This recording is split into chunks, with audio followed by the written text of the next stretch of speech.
hoe very ny volako zapaka ndray ianao efa mambolana vitsivitsy zay tsy entsony ny antaraisy inona ny tombontsoa azonao atao amin'ny antaraisy ary mety efa miverina ve ny volanao tao ianao ngety e.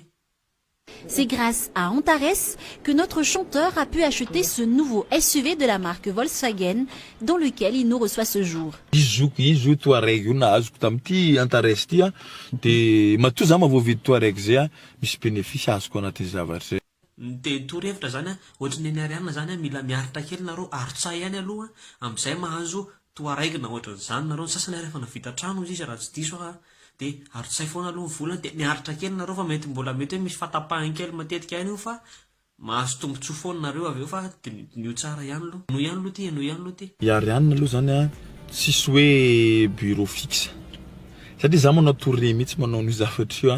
mandeha Majunga, Toliara, Diego de ho anareo le any amin'ny faritra zay mbola tsy nahazo ohatranazy zany mila miaritra kely nareo aritsay foana aloha sady volana tsy mila tsemboka be zany mitady vola fa mandendeha tsisy bureau ohatranazy io de efa mety mandendeha mitetitety faritra vita amin'ny vacances amin'ny vola azy rehefa mirecruter izy de mila miditra de mila mandrotsaka tsara foana fotsiny de mety mahazo Touareg ianao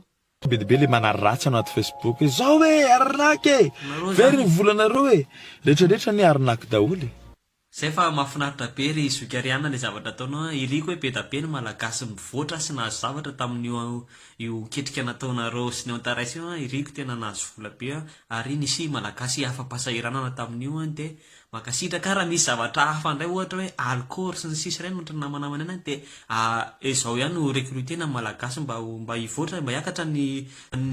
malagasy amin'ny resaka arena mba betsaka konkoa ny malagasy tafita amin'izay fotoana izay mahafinaritra mahafinaritra fa iriko indray ianao mba azo Lamborghini sy tsy haiko zavatra mahafinaritra rehefa ohatran'izay rehefa mba misy ny recruter sy ny sisa mahafinaritra fa mirary sosiny tsara foana e zay